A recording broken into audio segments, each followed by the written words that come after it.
Hello tout le monde, aujourd'hui on se retrouve pour une nouvelle vidéo un petit peu spéciale et c'est la partie 2.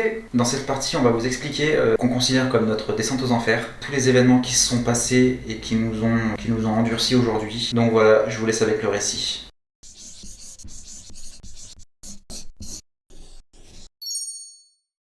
Donc du coup, quand Chloé a commencé à aller mieux, donc il s'est passé une bonne année. Et donc du coup, après ces moments-là, moi j'ai commencé à tomber dans une profonde dépression petit à petit qui a créé d'énormes crises d'angoisse. Et c'est ça que je vais vous raconter. Alors du coup, ça a commencé un mardi midi. On a mangé un kebab avec les collègues du travail. Alors je dis ça m'a marqué parce que j'ai jamais remangé de kebab. La première fois que j'ai remangé un kebab, c'est il y a 3 semaines, un mois, avec Chloé. Et ça fait... voilà, j'avais toujours cette image du kebab et ce dans quoi ça m'avait emporté. Donc psychologiquement, c'est important d'arriver à refaire quelque chose. C'est quand on a une image comme ça qui est rattachée à ça. C'est comme on dit qu'il faut remonter à cheval après être tombé. Bah, du coup, voilà, l'image du repas est importante. Donc après ce repas, donc l'après-midi a suivi et là j'ai commencé à ressentir des fourmillements dans ma main et en fait je sentais que ça commençait de mon doigt et que ça se diffusait dans mon bras et après j'ai commencé à être totalement engourdi et puis après en fait la panique est venue se mêler à tout ça et là ça a été la descente aux enfers. C'est-à-dire que du coup j'ai commencé, donc là j'ai vraiment paniqué. Le soir je me souviens, je suis rentré à l'appartement, j'en ai parlé à Chloé et le soir on était assis sur le lit et je lui disais Chloé, aujourd'hui j'ai commencé à ressentir ça et tout, j'aime pas bien par rapport au cœur, tout ça, je sais ce qui peut se passer. Ces choses-là j'avais vraiment peur. Ce qu'il faut se dire c'est qu'à ce moment-là, on ne sait pas encore quel est l'élément déclencheur de ces événements. Ça on va le savoir bien plus tard. Donc là du coup on sait pas que j'ai peur de la mort. Voilà, il n'y a pas tout ça. Là c'est... j'ai peur d'être malade quoi.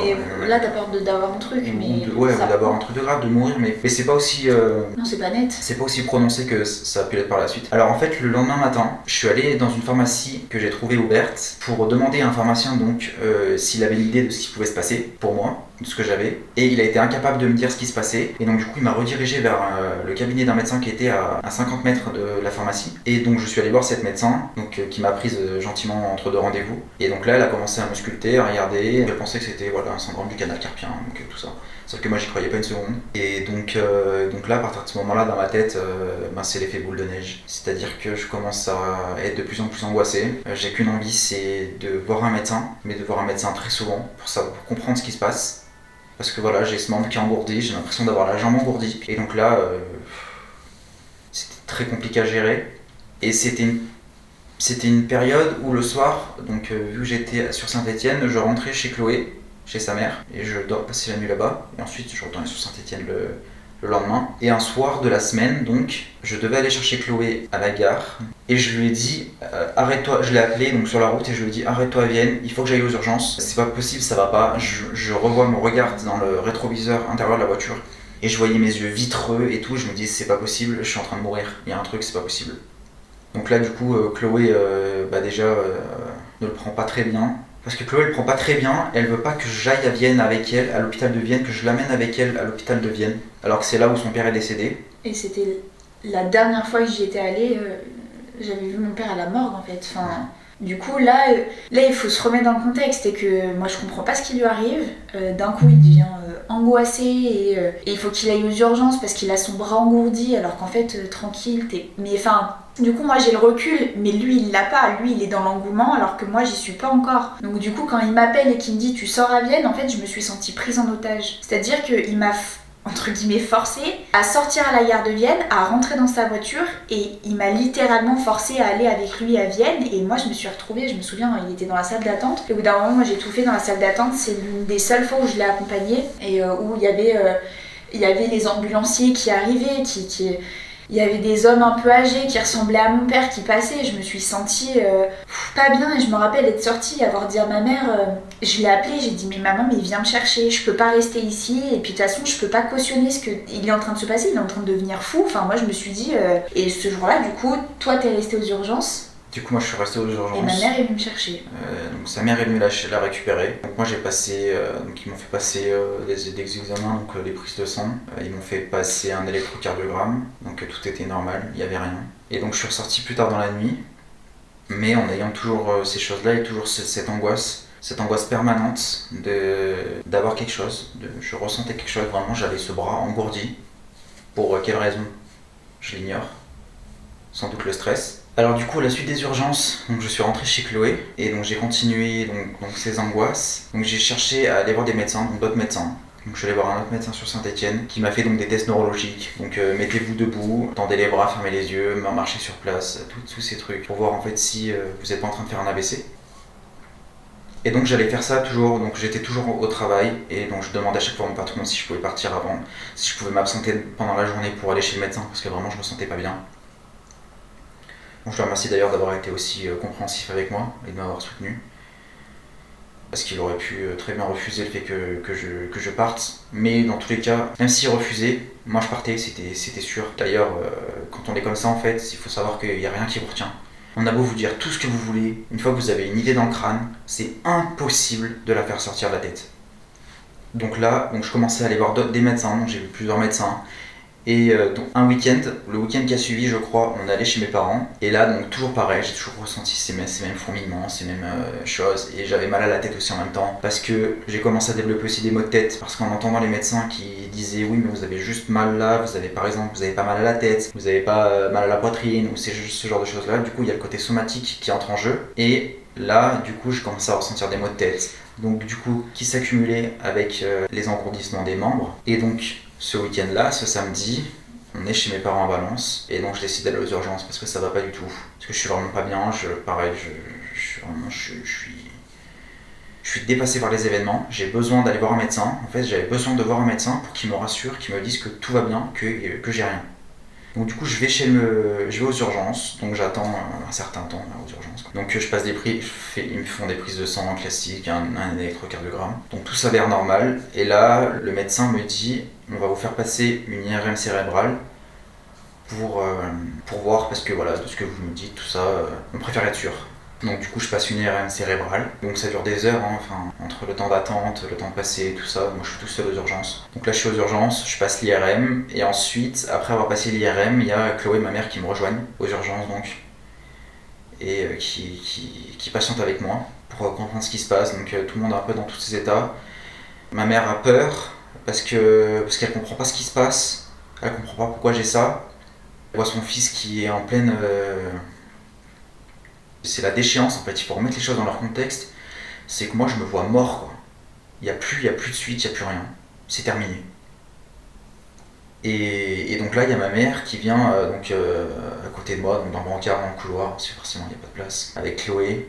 Et donc moi je suis allongé sous ma couette. Donc elles sont là avec moi en attendant les résultats. Et après il y a une médecin qui arrive et qui m'explique que tout va bien, qu'il n'y a rien. Qu'à mon âge... il n'y a pas grand risque d'avoir quelque chose, mais qu'ils ont préféré vérifier, mais que du coup tout est normal, il n'y a absolument rien sur l'IRM est normal. Donc du coup je sors de l'hôpital, donc là c'est un petit peu... Puis ce qu'il veut dire c'est qu'à chaque fois que tu sors de l'hôpital et que tu as été rassuré, t'es rassuré en un laps de temps qui dure plus ou moins longtemps, des fois ça peut être genre 1 heure, 2 heures, des fois ça peut être une demi-journée, mais en fait ça le rassure vraiment qu'instantanément. C'est dès qu'il repère confiance, dès qu'il ressent encore un truc, en fait, il est rassuré, donc ça le rebooste. Et du moment où il ressent un symptôme, il replonge. Dès que je sors de l'hôpital, en fait, c'est comme si je ressentais plus rien. Donc c'est comme si j'ai diminué tous les symptômes que je ressentais et que du coup, ça y est, je vais mieux. Et après, donc ça peut varier, comme elle dit, soit quelques jours, soit quelques heures, où je recommence à ressentir les symptômes, parfois les mêmes, et du coup, je me dis qu'il y a un problème. Parfois, ils sont différents, mais ça viendra plus tard. Et donc, du coup, je recommence à avoir des symptômes, donc les mêmes, tout ça. Donc c'est pas forcément le week-end, peut-être que le week-end là se passe, donc je passe le week-end tranquille, et après début de semaine, voilà, rebelote, ça repart. Et là, donc je suis sur Saint-Etienne, donc je continue à aller aux urgences, aller voir les médecins. Donc après, plusieurs fois par jour. Après voilà, je vais parfois voir je vais parfois voir 2 médecins par jour, avoir 2 rendez-vous avec des médecins différents pour avoir des avis différents, parce que j'ai besoin d'avoir plusieurs avis différents pour jauger moi si c'est grave ou pas. Et puis il y avait ceux qui acceptaient de te faire les examens que tu avais envie d'avoir. Voilà, donc j'ai besoin de voir des médecins différents parce que j'ai besoin qu'ils m'auscultent différemment, parce qu'il y en a qui veulent pas faire les examens que j'ai envie de faire. Donc si par exemple j'ai envie de faire un électrocardiogramme, et ben il y en a qui vont pas me le faire tout de suite parce qu'ils ont pas la machine, parce qu'ils jugent pas que c'est nécessaire de faire un électrocardiogramme. Et moi il faut savoir que quand je prenais mes rendez-vous chez le médecin, je regardais aussi le fait qu'ils aient une machine pour faire un ECG. Voilà, ça rentrait dans mes critères de choix de médecin, parce que parce que je pensais que c'était nécessaire que j'en fasse un. Donc du coup, ça c'était un critère de sélection. Et donc je faisais ce qu'on appelle du nomadisme de médecin, c'est-à-dire que j'allais voir des médecins dans tous les sens, des médecins différents à chaque fois, et jamais je leur disais que j'avais vu un médecin avant, ou que j'avais déjà eu cette chose-là, que j'avais passé une IRM, que j'avais fait ci, ça. Non, à chaque fois je leur disais que j'avais ça et que c'était nouveau. Pour qu'ils prennent le problème à la source, pour qu'ils soient pas influencés par le diagnostic que le médecin d'avant avait posé. Du coup, je préférais partir sur des bases neutres en omettant tous ces faits. Et donc ces moments pas, donc voilà, je vais chez voir les médecins, je vais aux urgences. Donc, je suis aussi retourné à Saint-Étienne aux urgences plusieurs fois. J'ai dû faire tous les hôpitaux de Saint-Étienne. Donc il se trouve une fois aussi où je suis allé un soir aux urgences de Saint-Étienne. Donc j'ai attendu, après j'ai vu un médecin du SAMU à qui j'explique ce qui se passe et il me dit mais un jeune homme comme vous, comme ça, non vous inquiétez pas, il n'y a rien qui se passe, c'est le stress. Et là il évoque le stress, donc bon pour l'instant ok, mais voilà ça reste dans un coin de la tête. Mais je continue quand même voilà, à y retourner, donc plusieurs fois par semaine. Il faut savoir que je peux aller jusqu'à 3 fois par semaine voir un médecin sans compter les urgences. Bon, les urgences, j'y vais pas tous les jours, mais ça pouvait être peut-être 2 fois par semaine. Et puis, il y a eu des moments où moi j'essayais de le retenir et j'arrivais à le retenir 2 jours. Mais en fait, c'était toujours voué à l'échec. Parce que du moment où j'essayais de le retenir, je le retenais en fait momentanément, mais il finissait toujours par y aller. Et je me rappelle le retenir tout un week-end et finalement, dimanche soir à 22h, il prend sa voiture et il part aux urgences quoi. Enfin, moi j'essaie de le retenir parce que je me dis bon allez, on gagne du temps, il va y arriver. Et puis en fait non, parce que de toute façon, la seule chose qui le rassure, c'est l'avis d'un médecin. Donc dans tous les cas, moi j'ai beau dire ce que je veux, le rassurer comme je veux, lui dire oui mais le médecin que t'as vu ce matin, il t'a dit oui mais non. Lui il a une idée fixe et il l'enlèvera pas de sa tête et de toute façon du moment où il dit je veux aller aux urgences, et bien il ira peut-être pas aujourd'hui, il ira peut-être pas dans 24 heures, mais il ira dans 48 ou 72 heures. Il ira dans tous les cas. À partir du moment où je me suis dit que j'allais aller aux urgences parce que je veux voir un médecin, et bien là l'idée elle est dans ma tête et c'est terminé. J'irai quoi qu'il en coûte aux urgences, avoir l'avis d'un médecin parce que c'est vital pour moi en fait. C'est comme ça que je le ressens moi. Et donc voilà, les semaines passent. Et il se trouve plus tard, quelques semaines plus tard, donc je pars du travail parce que voilà, je me sens vraiment pas bien. Du coup, je demande à mon patron de partir pour rentrer chez moi parce que je suis pas bien. Donc je pars, je pense qu'il est 9h du matin, 10h, donc il est tôt. Et donc je me dirige vers les urgences de Saint-Étienne. Donc je trouve pas le premier hôpital parce qu'il y en a un qui a plus d'urgence. L'autre, j'y étais déjà allé donc je voulais pas y retourner parce qu'à chaque fois il m'avait rien fait. Donc du coup, je trouve une clinique dans laquelle je vais. Et donc là, je leur explique que voilà, j'ai des engourdissements de membres, j'ai mal à la tête, tout ça, j'ai des pics à la poitrine. Et donc les médecins me prennent au sérieux. Donc je fais un premier électrocardiogramme, donc tout est normal. Et ensuite, ils veulent me faire un scanner. Donc moi, je leur ai pas dit que j'avais fait une IRM cérébrale quelques semaines avant. Donc ça, ils le sauront que plus tard.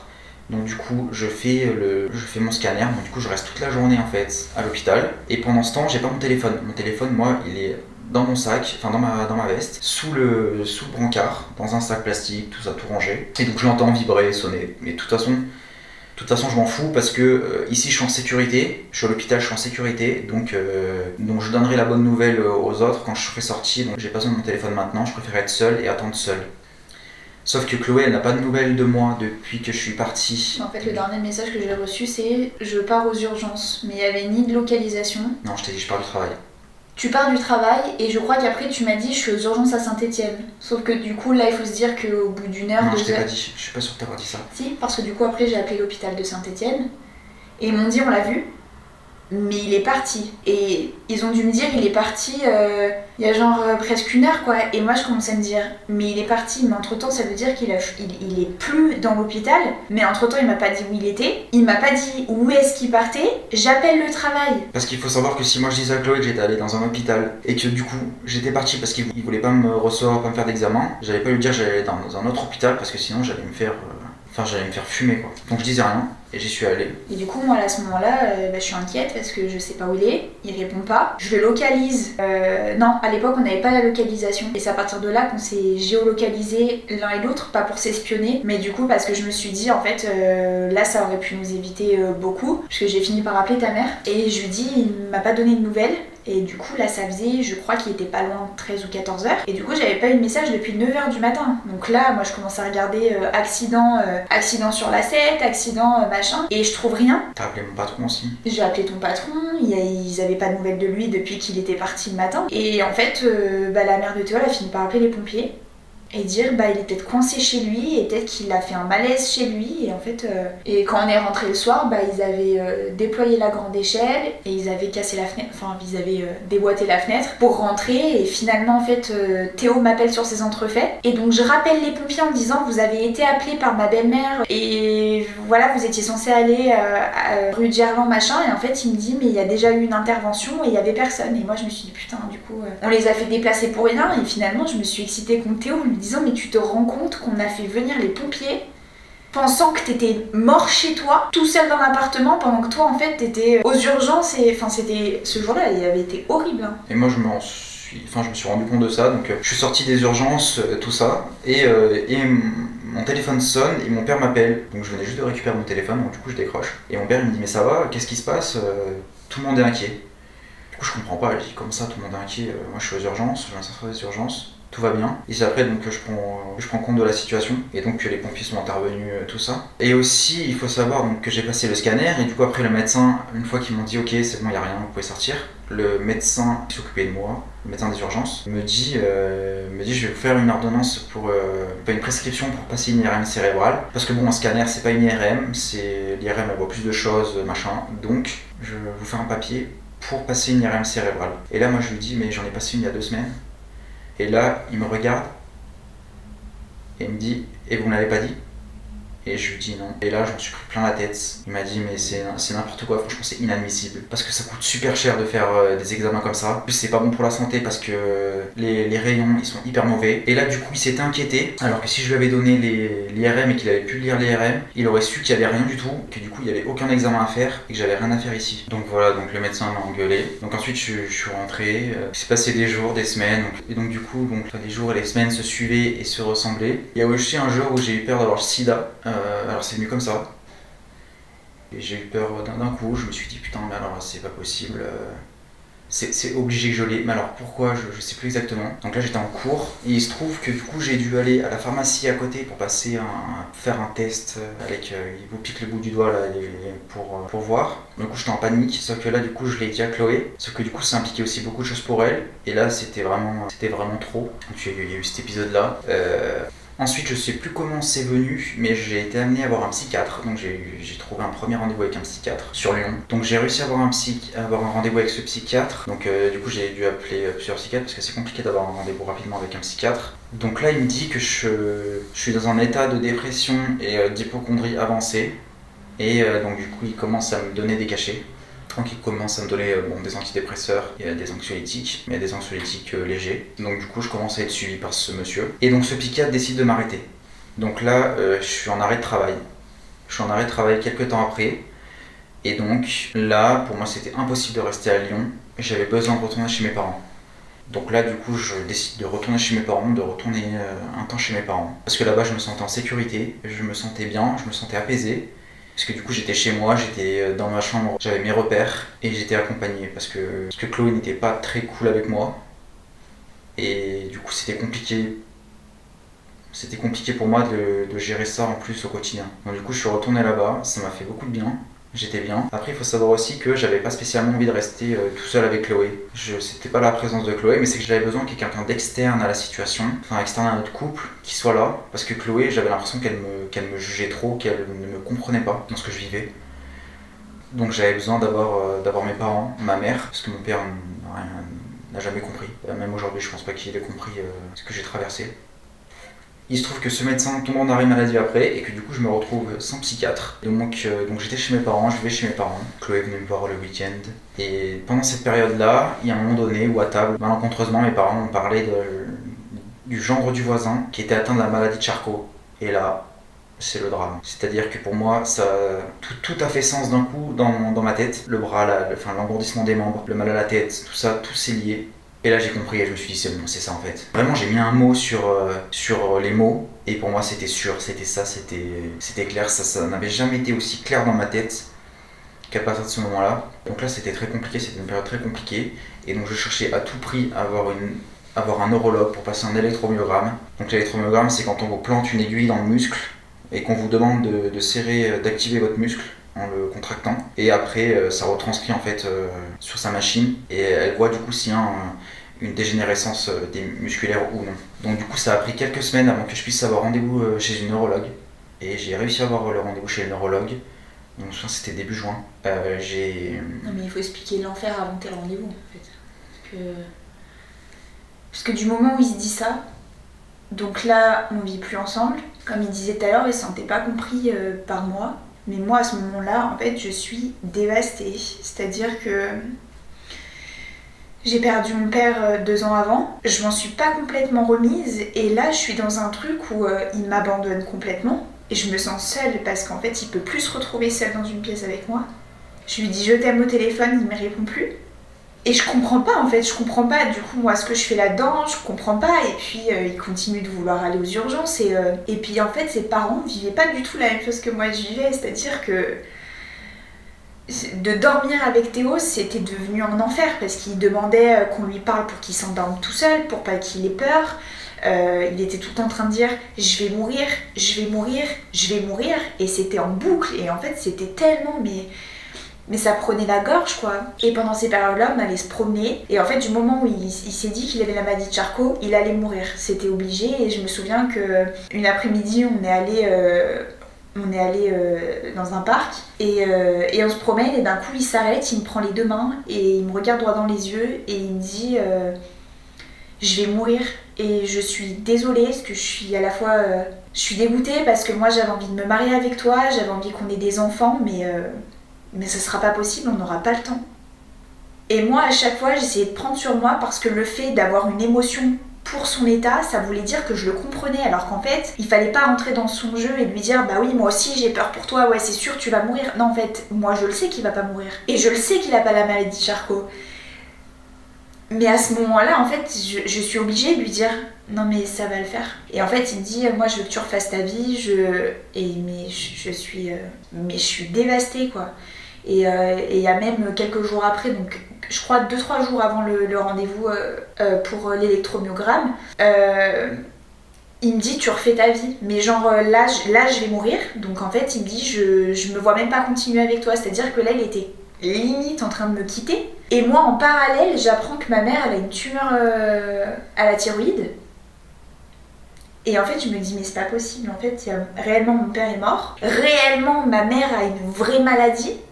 Et donc en fait là Théo il est rentré dans un truc depuis plus de 6 mois à s'inventer une maladie. Donc lui il a réellement les symptômes, mais pour le coup c'est somatique, c'est son corps qui lui parle, mais moi je suis pas dedans, je suis spectatrice et c'est abominable ce qui se passe. Et le matin où Théo part faire l'électromyogramme, je rentre, je toque à la salle de bain, il y avait sa maman. Du coup elle m'ouvre la porte, elle était en serviette et tout, et je lui dis il va être négatif le test, il va être négatif. Il a pas la maladie de Charcot. Et elle me dit bah non Chloé, non, il a pas la maladie de Charcot. Elle me dit t'en doutes, et je lui dis mais vous savez, je lui dis il me répète tous les jours qu'il va mourir. Donc je finis par me dire que oui il va mourir et que ouais il a vraiment ça quoi. Et en fait du coup tu pars à ce rendez-vous. Du coup je vais à ce rendez-vous et donc je fais l'électromyogramme. Donc elle me met les aiguilles dans les muscles, je fais les tests, tout ça. Et en même temps elle regarde l'IRM, parce que du coup j'avais l'IRM cérébral qu'elle a voulu voir en même temps. Et du coup, elle me dit que non, que tout va bien, qu'il n'y a rien du tout. Et là c'est un soulagement, parce que vraiment, c'est un peu l'euphorie dans ma tête. Je me dis, c'est bon, c'est pas ça, quoi. Mais du coup, qu'est-ce que c'est ? Voilà, ça c'est la partie obscure du truc, c'est que derrière, ok, c'est pas ça, mais on a juste éliminé une possibilité. Maintenant, qu'est-ce que c'est ? Qu'est-ce qu'il y a derrière ? Puis cette même après-midi, donc t'es rentrée, t'allais super bien. Et il jouait avec Nala. Et il est tombé. Oh mon Dieu. Il est tombé sur la terrasse de ses parents, mais du coup dans un angle. Ça lui a éraflé tout le dos, ça lui a fait super mal. Et en fait, mais là c'est vous vous rendre compte du drame qu'on vit tous les jours, c'est qu'il allait bien, il était rassuré. Et d'un coup on retrouve un autre Théo, et d'un coup il tombe. Et en fait il est persuadé de s'être perforé le poumon. Et en fait, ouais. t'étais persuadé que le coup t'avait perforé. On s'est retrouvés à la pharmacie et tout ça. Non mais c'est parce que, attends, Oui, tu t'étais défoncé le dos. Mais c'est pour se rendre compte qu'en fait, on a l'impression qu'on va jamais s'en sortir. C'est-à-dire qu'on élimine un truc, il tombe, et malencontreusement, d'un coup, ça prend une autre dimension. C'est plus juste il tombe, c'est qu'en fait, il y a une conséquence. Il est peut-être en train de faire une hémorragie interne et tout ça. Et en fait, on tombe dans un engrenage dont on a l'impression qu'on ne sortira jamais. C'est-à-dire que dès qu'il se passera un truc, à vie, on restera dans cette spirale dont on ne sortira pas, et surtout lui ne sortira pas, quoi. Ce qu'il faut savoir du coup, c'est que dans ces moments-là, quand je suis comme ça, je suis l'ombre de moi-même, je déambule, je suis un zombie. J'ai aucune expression, aucun sentiment. Je ressens rien, que de l'angoisse, mais que de l'angoisse, de la peur. Et je suis là, je suis sur le canapé, je suis en boule sur le canapé. Et je ressasse, et je ressasse. Et c'est compliqué pour les gens qui vivent autour parce que les gens comprennent pas ce qui se passe. Et moi je suis persuadé d'avoir quelque chose. Donc, pendant que j'étais chez mes parents, donc ce temps-là, ma mère elle a fait plein de choses pour que je vois des médecins. Elle a fait en sorte que je vois des thérapeutes pour faire des médecines parallèles. Donc j'ai vu. Elle m'avait fait revoir un psychiatre, j'avais vu une kinésiologue, une micro-kiné, j'ai vu un hypnothérapeute, j'ai fait de l'EMDR. Qu'est-ce que j'ai fait Je me faisais aussi magnétiser par ma grand-mère qui est magnétiseuse. Du coup j'y allais tous les 2 jours, j'allais chez elle, ça me faisait énormément de bien, ça me permettait de me ressourcer. Ça me faisait du bien, ça me faisait beaucoup de bien, ça me rassurait. En fait, ça nous a beaucoup reproché d'ailleurs. Mais je continuais quand même en parallèle à aller aux urgences et voir le médecin. Et un jour, je suis allé deux fois dans la même journée aux urgences. Donc j'y suis allé une fois le matin à 7h quand je me suis réveillé, où j'étais vraiment pas bien. Donc j'y suis allé, bon, ils m'ont rien fait. Et le soir, en fin d'après-midi, j'y retourne. Et là, c'est un médecin du SAMU qui me reçoit. Et là, qui me dit que ça va pas du tout, que vraiment, je suis vraiment trop stressé, trop angoissé. Et du coup, il me donne un truc pour que je dorme, mais c'est un truc, ça pourrait endormir un cheval. Donc j'ai dormi pendant... du coup, j'ai bien dormi, parce qu'il faut savoir que la nuit, je dormais pas. Que je pouvais plus dormir sur le côté, parce que je me réveillais la nuit, j'avais le bras qui était mort. Donc du coup, il me donne ce médicament pour pouvoir dormir. Donc j'arrive à dormir, sauf que pendant 3 jours après j'ai la pâteuse parce que le médicament il est tellement fort que c'est super compliqué de l'évacuer. Et il me dit, et quand il me le donne en plus je me souviens, il me dit si vous dormez pas avec ça c'est qu'il y a un problème parce qu'on n'a pas plus puissant. Enfin du coup grâce à ce médicament, donc j'ai réussi à dormir, à me reposer un petit peu. Ensuite en parallèle, ma mère a contacté un ami de la famille qui est médecin et qui m'a beaucoup aidé par la suite, qui est à la retraite et qui du coup m'a beaucoup guidé, m'a beaucoup aidé. Et c'est lui qui m'a conseillé donc, de voir un psychiatre sur Lyon, donc un psychiatre très réputé dans les crises d'angoisse et dans toutes ces choses-là. Et donc du coup pour voir ce psychiatre, c'est lui qui l'a contacté pour lui demander s'il pouvait me recevoir.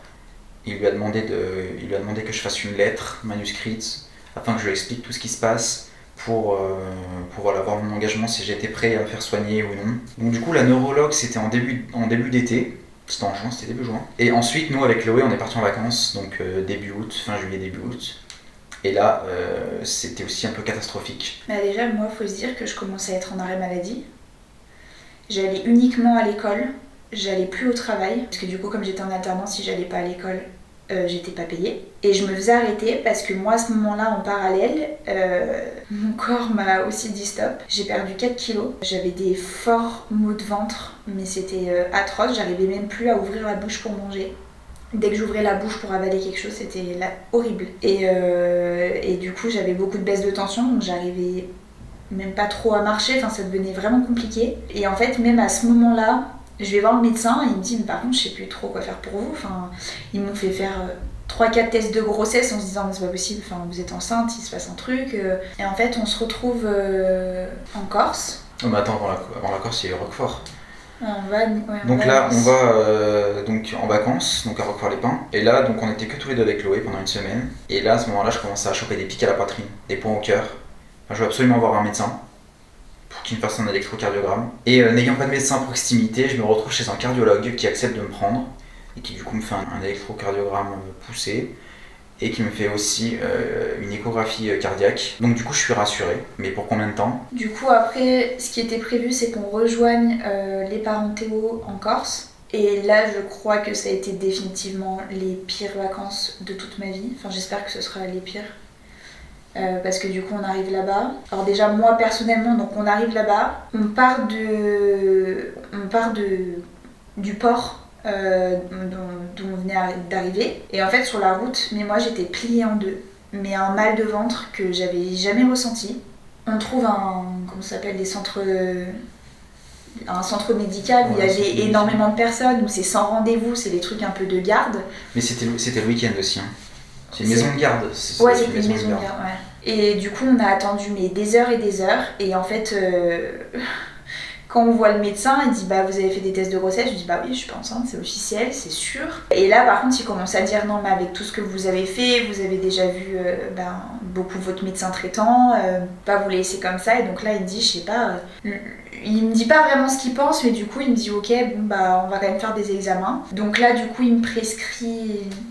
Je sais plus quoi, mais il me prescrit, donc je me retrouve à aller faire des examens complémentaires parce que du coup moi mon état c'était de pire en pire, je mangeais plus, j'étais tellement mal et puis de toute façon le psychologique allait tellement mal aussi, enfin là on est là nous deux on est en roue libre, mais vraiment c'est à dire que chacun de notre côté on vit une souffrance.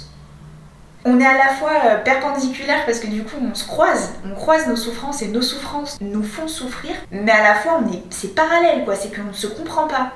Théo il vit son truc, moi je le comprends pas, moi je vis mon truc, moi je le comprends pas, moi je vis mon truc, et il me comprend pas et on se comprend pas dans nos souffrances, c'est-à-dire qu'on vit chacun la souffrance de l'autre en ayant notre propre souffrance et en fait on est en train de s'auto-détruire et de mutuellement aussi se détruire entre nous, c'est-à-dire que là du coup on est un couple, on sent encore qu'on s'aime, on se le dit, on a encore, même on arrive encore à avoir des contacts physiques, mais on est l'ombre de nous-mêmes, chacun de notre côté, et on se comprend pas. Et moi à ce moment-là, je me dis, mais moi je suis en train j'ai des symptômes physiques et pour le coup là, là c'est même plus le stress, c'est que là mon corps est en train de me parler, je me dis, mais ça se trouve je suis en train de développer un cancer ou un ulcère, tellement que la vie elle est compliquée en ce moment. Et bon, au final, je fais les examens. Mais il n'y avait rien, donc le gars dit peut-être le stress quoi, et donc je lui dis effectivement la vie est pas très simple et pas très douce en ce moment, mais bon voilà, mais moi il se trouve que je peux toujours pas manger. Et en parallèle, ce qui a été très compliqué pour moi pendant ces vacances là, c'est que les parents de Théo et moi, on vivait des vacances très différentes, c'est-à-dire que Théo il allait dans la mer avec eux, il rigolait, et dès qu'il sortait de la mer et qu'il venait s'asseoir à côté de moi, il venait me dire Chloé je vais mourir, Chloé je vais mourir, Chloé je vais mourir.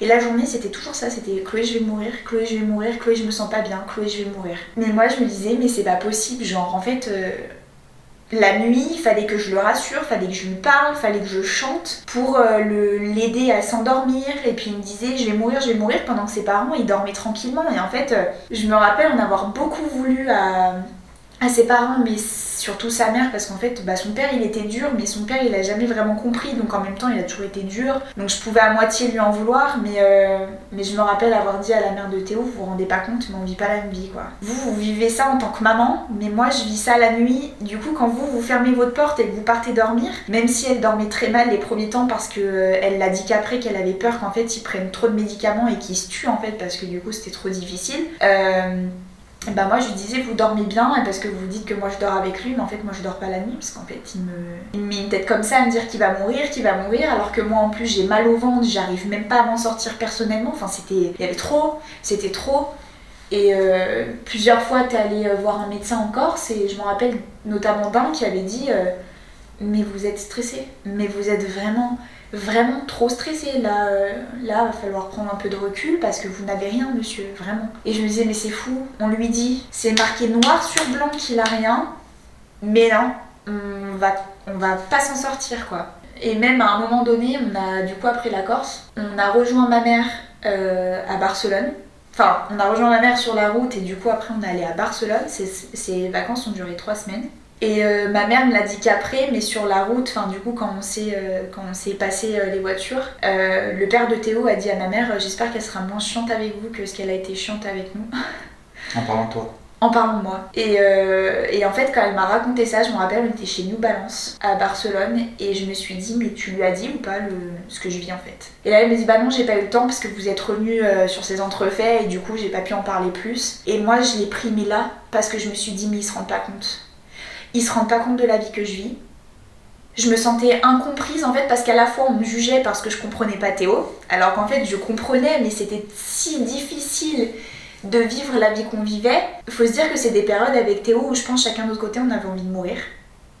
Et c'est hyper difficile encore aujourd'hui de se replonger dans ces moments-là, mais moi quand il faisait ces crises j'avais envie de me faire du mal en fait parce que j'avais envie que ça s'arrête. Et de nombreux moments où je me suis dit, je ne vois pas demain. C'est-à-dire que on vivait une journée, enfin moi là je parle pour moi, mais je pense que c'était presque pareil pour lui, c'est qu'on vivait une journée en se disant, bon bah tant mieux si on est là ce soir quoi, enfin... Mais parce qu'on n'arrive plus, on est sous l'eau, on n'y arrive pas personnellement, on n'arrive pas à s'en sortir, on se sent incompris chacun de son côté avec la souffrance qu'on endure. Moi je me dis de toute façon je vois pas comment je peux être heureuse un jour, c'est pas possible. En plus... j'ai l'impression qu'on s'en sortira pas, ça fait plus d'1 an qu'on est dans le délire. En fait, il n'y a pas de fin, c'est qu'il faut vous dire qu'à ce moment-là, nous, on est dans un truc où ça il n'y a fait pas pas de plus fin. d'1 an, hein. Ça fait 6 mois. Ouais, ça fait 6 mois, un peu plus de 6 mois. Mais du coup, ça fait plus de 2 ans qu'on vit de la merde, parce que du coup, bah, il y a eu le décès de mon père, il y a eu ma dépression, il y a eu la dépression de Théo, du coup, moi, j'ai refait une dépression par-dessus. Enfin, là, on est dans un truc où on s'en sort pas. Et d'ailleurs, il y a eu un jour où j'avais rendez-vous chez le médecin, je sais plus vraiment pourquoi, et Théo me demande de prendre ma place, parce qu'il avait vraiment besoin d'aller chez le médecin. Et on se retrouve dehors, et il était posé sur sa moto, et on allait repartir à l'appartement. Et il se met à pleurer, et il me dit, je peux pas continuer de te laisser vivre ça, enfin, il me dit, je peux pas... Il me dit c'est pas possible, je vais me tuer et je te rendrai ta liberté parce qu'on peut pas s'en sortir comme ça, c'est pas possible. Et en fait, je me souviens lui avoir dit mais tu crois que vraiment si tu pars, moi je vais rester, enfin je peux pas, c'est pas possible, de toute façon je peux pas vivre sans toi et ça fait tellement longtemps qu'on vit de la merde là que bah, on va essayer de s'en sortir tous les deux et à la fois en fait je pense qu'il y avait une partie de nous qui se disait on a tellement fait de chemin qu'on peut pas abandonner maintenant et à la fois on arrive en bout de course, c'est-à-dire qu'on est à bout de souffle, on n'y arrive plus, chacun de notre côté, on n'y arrive plus. À ce moment-là, on n'arrive plus à se soutenir et nous-mêmes, on n'a même plus envie d'avancer, c'est-à-dire qu'on est tous les deux dans un truc où voilà, on ne sait plus s'il faut continuer, s'il faut s'arrêter, est-ce qu'on aura des jours meilleurs, est-ce que voilà. Et finalement, je pense que un peu à corps perdu, mais quand même avec un fond d'espoir, on continue de rester là jour après jour et c'est-à-dire qu'on voyait pas le lendemain mais on vivait vraiment jour après jour en se disant bon bah si on reste un jour tant mieux, c'est un jour de gagner et en fait on grappillait je pense un peu du temps et c'est comme ça qu'on a fini par grappiller tout le temps qu'on a fini par gagner et donc après en parallèle Théo il a vu un nouveau psychiatre et là ça a été le début de quelque chose de beaucoup mieux en tout cas pour toi. Du coup après ouais, j'ai vu ce psychiatre sur Lyon, donc j'avais rendez-vous fin septembre. Donc après l'été naturellement. Donc là lui était spécialisé donc, dans les angoisses, dans les crises d'angoisse et les thérapies comportementales et cognitives. Et à partir de ce moment-là, ça a commencé.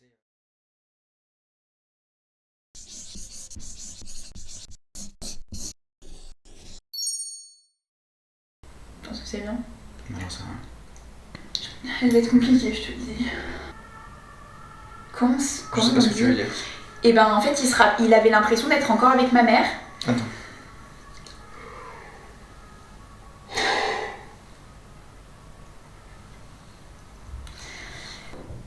Et le lundi matin, ma soeur m'appelle et me dit